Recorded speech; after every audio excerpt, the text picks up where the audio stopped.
নমস্কার, সাহিত্য চিরন্তন বাংলা অডিও স্টোরি চ্যানেলে আপনাদের সকলকে স্বাগত। সাহিত্য চিরন্তনের আজকের নিবেদন ফকিরচন্দ্র চট্টোপাধ্যায়ের লেখা মাঝি।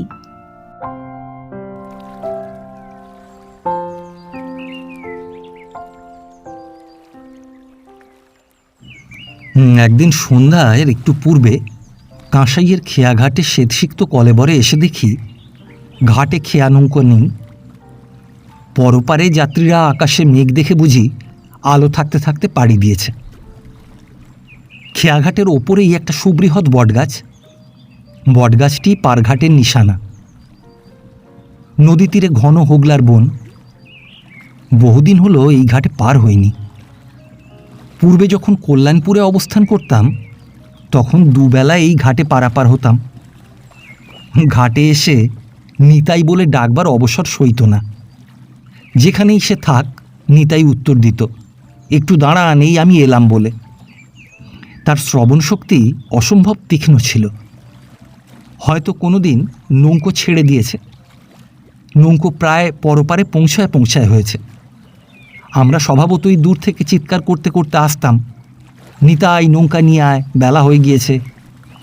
অমনি উত্তর আসত, এই এলাম বলে একটু দাঁড়ান। এরই সঙ্গে সঙ্গে তার সেই প্রাণ অপেক্ষা প্রিয় কুকুর বাঘা চিৎকার করে সাড়া দিত। এইরূপ উত্তর শোনবার লোভে আমি অনেকদিন নিতাইকে দেখতে পেলেও অনর্থক ডাকতাম। রাত্রি দিন নিতাই ঘাটে থাকত।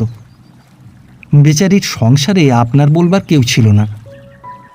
খেয়া দিয়েই সে তার জীবনের খেয়া শেষ করে আনছিল। গ্রামের ভেতর নিতাইয়ের একটি ভগ্ন কুটির, কোনোদিন তার সংস্কার হতে দেখিনি। তাকে সেখানে বড় দেখতে পাওয়া যেত না। সে সংসারের সকল মায়া কাটিয়ে খেয়াঘাটে তার একমাত্র অবলম্বন সেই জীর্ণ তরণীখানির উপর বাঘার কণ্ঠ জড়িয়ে পড়ে থাকত। যে যখন আসত তখনই তাকে পার করে দেওয়াতেই তার সুখ ছিল।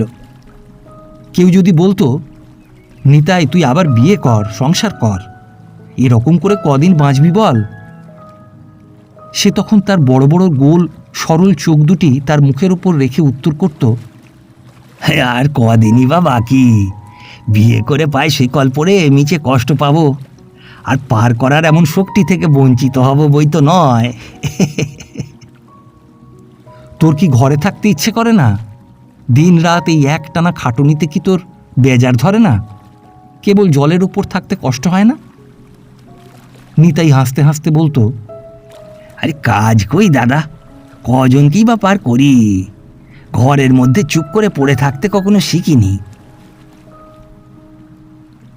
ওই মেয়েটা যখন আমাকে ছেড়ে পালায় তখন তার পোষা বাঘাটাকে আমার কাছে দিয়ে যায়।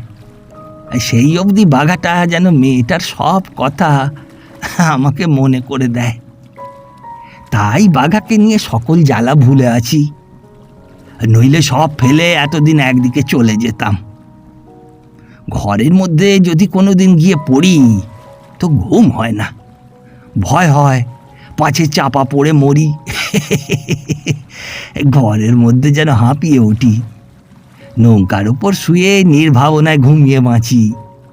কোনো ভয় নেই, সব খোলা, হাত পা ছড়িয়ে আরাম পাই। শুয়ে শুয়ে দেখি ওই আকাশে মেঘগুলা কেমন ছুটে ছুটে বেড়ায়, আর মনে হয় ওরাও বুঝি কোনো বড় সাগর পাড়ে খেয়া দিচ্ছে। কেউ যদি বলতো, নিতাই তোর ঘরখানা মেরামত কর, নইলে হয়তো কোন দিন পড়ে যাবে, নিতাই বলতো, কার জন্য আর নতুন করে মায়ার গিরো বাঁধবো, আশীর্বাদ করো দাদারা যেন এই খেয়া দিতে দিতেই আমার খেয়া শেষ হয়। নিতাই বড় মিষ্টভাষী ছিল। পরিশ্রম করবার জন্যই যেন বেচারি বলিষ্ঠ দেহ ও অক্ষুণ্ণ স্বাস্থ্য নিয়ে জন্মগ্রহণ করেছিল। তার মুখে অসন্তোষের ভাব কোনো দিনই দেখা যেত না।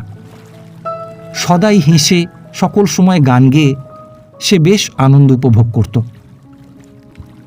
নৌকার হালের ওপর তার সেই সুদৃঢ় বাহুর ভর দিয়ে দেহ হেলিয়ে যখন সে হাসতে হাসতে বলতো, ঠিক হয়ে বসো, নড়চড়ো না, তখন আরোহীদের মনে এই সাবধানতা বেশ একটু ভয়ের সঞ্চার করত। তারা পরস্পর মুখের প্রতি চেয়ে সুশিক্ষিত সৈনিকের মতো নিতাইয়ের আদেশে সংযত হয়ে বসত। কিন্তু পরক্ষণেই সহসা নিতাই গান ধরত, সঙ্গে সঙ্গে তার বাঘা কুকুরটা নাচতে আরম্ভ করত। সকলে আশঙ্কায় আত্মহারা হয়ে সেই পাড়ের কাণ্ডারি নিতাইয়ের মুখের দিকে ভয়বিহ্বল নেত্রে তাকাত, কিন্তু সে মুখে ভয়ের চিহ্নমাত্র থাকত না। নিতাই গান বন্ধ করে বলতো, আরে কোনো ভয় নেই, সংসারের মায়া কাটিয়েছি বলে তোমরা মনে ভাবতে পারবে না পার করবার মায়া কাটিয়েছি। পার করার মায়া পুরা মাত্রায় আমার আছে। তার সেই হাসি ভরা আশ্বাসবাণীতে এমন একটা অজ্ঞাত শক্তি নিহিত ছিল যে একদণ্ডে সমস্ত ভাবনা বাতাসের মুখে মেঘের মতো উড়ে যেত। নিতাই যা কিছু উপার্জন করত তার প্রায় সমস্তই তাড়ি খেয়ে উড়িয়ে দিত। সামান্য অংশ বাঘার ও নিজের আহার্যের নিমিত্ত ব্যয় করত। একটি পয়সাও সে সঞ্চয় করতে পারত না। কোনো কোনো দিন ভাঁড় ভাঁড় তাড়ি খেয়ে সে সেই বটগাছের তলায় বাঘার সঙ্গে গান ও নৃত্য জুড়ে দিত। যেদিন মাত্রা অতিরিক্ত হয়ে পড়ত সেদিন পথের ধারে লোক জমে যেত। নিতাই উল্লাসে বহু পুরাতন ছ্যাতলা ধরা ঢোলকটি খুঁজে বের করে নির্দয়ভাবে পিটতে থাকত। তারা দুজনে একসঙ্গে আহার করত। কুকুর ও মানুষের মধ্যে যে প্রভেদ, যে সম্পর্ক, তা নিতাই ও বাঘার মধ্যে দৃষ্ট হতো না। নিতাই মনে করত বাঘা তার আত্মীয়, সঙ্গী, পুত্র। বাঘা মনে করত নিতাই তার গুরু, মন্ত্রী, দেবতা। এই অপরূপ প্রেমের কল্পনা করা সাধারণের পক্ষে যথেষ্ট অভিনব ও অস্বাভাবিক বলে প্রতীয়মান যে না হতো এমন নয়, তবে তারা নিতাইকে অনেক দিন থেকে এমনই দেখে আসছে বলে বিস্মিত হতো না। বাঘাও সকলের প্রীতি ও স্নেহ আকর্ষণ করেছিল। পারের পয়সা শুধু যে নিতাই পেত তাই নয়, বাঘার ভাগও নিষ্ফল যেত না। তারও প্রতিদিন 2-1 আনা দান আদায় ছিল। নদীকূলে দাঁড়িয়ে অনেকবার নিতাই নিতাই বলে হাঁকলাম, কিন্তু আজ এই নিস্তব্ধ সন্ধ্যায় নির্জন খেয়াঘাটে আঁধারের মধ্যে কেবল বাতাসের হু হু শব্দ বটগাছের দীর্ঘশ্বাসের মতো শোনাল। ক্রমে নদীর উপর অন্ধকার ঘনীভূত হয়ে এলো। স্রোতের মৃদু মৃদু কলধ্বনি বেশ সুস্পষ্ট শোনা যেতে লাগল, কিন্তু নিতাই নেই। পারে যাবার উপায়, নৌকা নেই। আজ নিতাইকে যেন বিশেষ করে মনে পড়ছিল।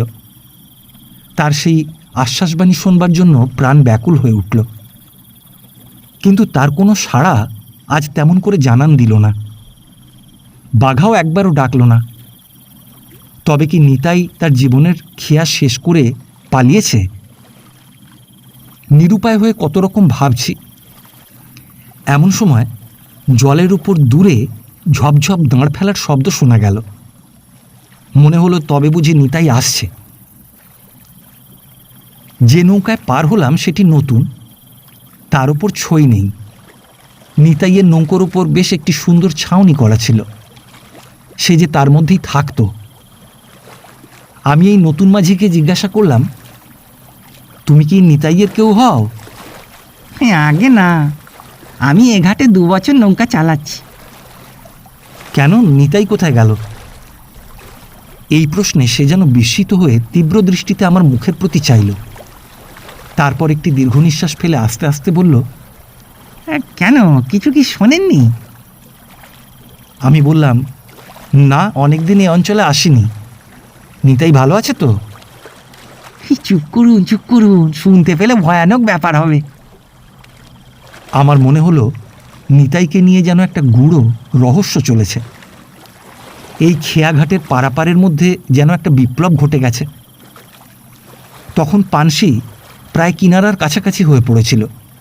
আমি আগ্রহ প্রকাশ করে বললাম, চুপ করব কেন, কি হয়েছে?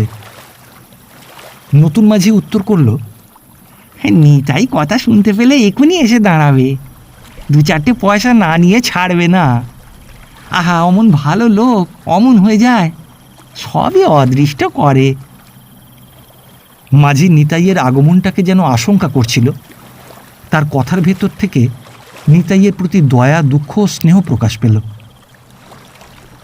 মনে করলাম হয়তো সে এমন একটা গুরুতর অন্যায় করে ফেলেছে যে তাতে বোধ হয় তার পক্ষে নৌকো চালানো একেবারে অসম্ভব হয়ে পড়েছে। নিতাইকে দেখবার জন্য কেমন একটা প্রবল ইচ্ছা হৃদয়ের মধ্যে গুমড়ে উঠছিল।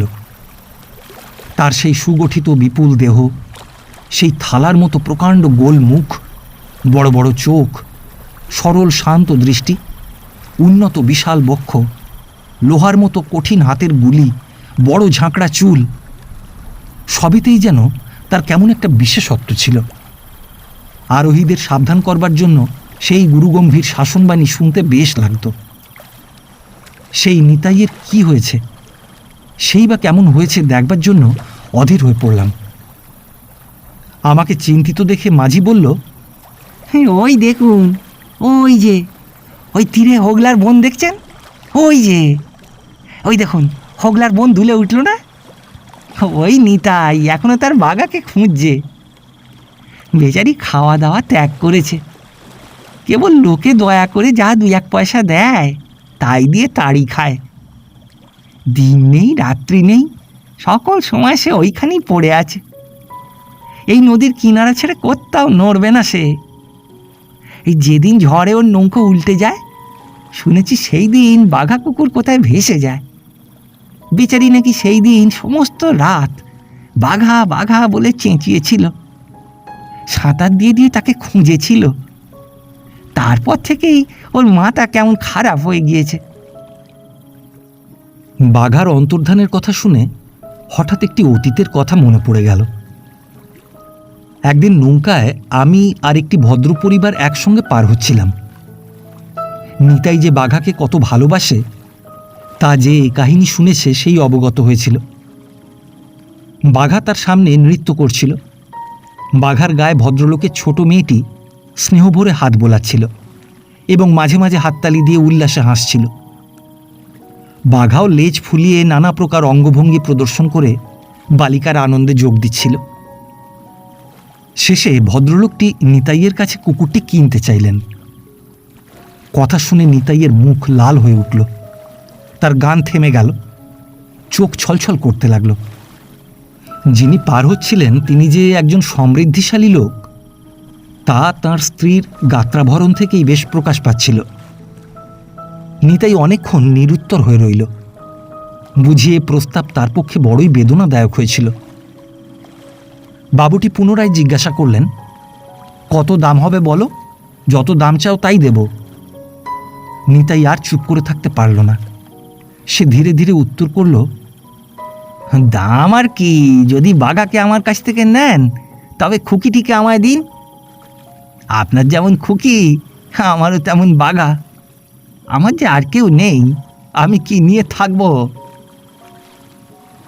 এই কথাগুলির ভেতর দিয়ে সেদিন বাঘার প্রতি তার যে ভালোবাসা ও মমতা পরিস্ফুট হয়েছিল তা বর্ণনা করা অসম্ভব। এ যে তার প্রাণের কথা। বাবুটি নির্বাক হয়ে গেলেন। তার স্ত্রীও আঁচল দিয়ে নয়ন মুছলেন। যাবার সময় তার স্ত্রী অবগুণ্ঠনের ভেতর থেকে মৃদু কণ্ঠে স্বামীকে কি বললেন। ভদ্রলোকটি স্নেহ ভরে বাঘার পিঠে একবার ধীরে ধীরে হাত চাপড়ালেন এবং নিতাইয়ের হাতে একটি টাকা দিয়ে গেলেন। এমন সময় আমাদের নৌকো এসে তীরে ভিড়ল। তখন জ্যোৎস্নার শুভ্র আলোক জলের ওপরে কাঁপছিল। মাঝি অঙ্গুলি নির্দেশ করে দেখালো, ওই দেখুন, নিতাই নদীর ধারে আসছে। হয়তো এখনই বাঘাকে খুঁজতে জলে পড়বে। ওই রকম করেই লোকটা মারা যাবে। আমি অনিমেষ নয়নে তার প্রতি চেয়ে রইলাম। তাকে এখন দেখে তার পূর্বের আকৃতি স্মরণ করা যায় না। যে বাঁধনের ভয় নিতাই একদিন ঘর সারাতে রাজি হয়নি ও বিবাহ করতে অসম্মতি প্রকাশ করেছিল, সেই বাঁধনই যে অজ্ঞাতে তাকে কঠোরভাবে বেঁধেছিল তা সে এতদিন বুঝতে পারেনি। নিঃস্বার্থ ভালোবাসার কাছে সবাই পরাজিত। নিস্তব্ধ নদীর ধারে এসে নিতাই চারিদিকে চাইল। তারপর, বাঘা, বাঘা, আয়, খাবার এনেছি, আয়। বলে সে নদীগর্ভে ঝাঁপিয়ে পড়ল। অনেক দূর সাঁতরে নিরাশ অন্তরে ক্লান্ত অবসন্ন দেহে নদী তীরে হোগলা বনের পাশে এসে সে শুয়ে পড়ল। সে দৃশ্য কি মর্মান্তিক, কি হৃদয় বিদারক তা বলতে পারি না। আমি ধীরে ধীরে তার কাছে গিয়ে ডাকলাম, নিতাই। সে শূন্য দৃষ্টিতে অনেকক্ষণ ধরে আমার মুখের দিকে তাকিয়ে রইল, কিছুই বলতে পারল না। নিতাই, এই নাও, এই নোটখানা তোমার কাছে রাখো। এমন করে নদীর ধারে যদি পড়ে থাকো কদিন বাঁচবে? চলো, তোমার ঘরে থাকবে, আমরা যেমন করে পারি তোমার একটা বন্দোবস্ত করে দেব। বন্দোবস্ত করে দেবেন? তবে দাঁড়ান, আমার বাঘাকে ডেকে আনি, সে নইলে আমি কার কাছে থাকবো। বাঘা, বাঘা বলে সে নদীর ধার ধরে হোগলা বনের ভেতর দিয়ে ঊর্ধ্বশ্বাসে ছুটল। অনেকক্ষণ দাঁড়িয়ে রইলাম, সে আর ফিরল না। কেবল নদী তটে তার আকুল আহ্বানের প্রতিধ্বনি হচ্ছিল, বাঘা, বাঘা, আয়, খাবার এনেছি, আয়।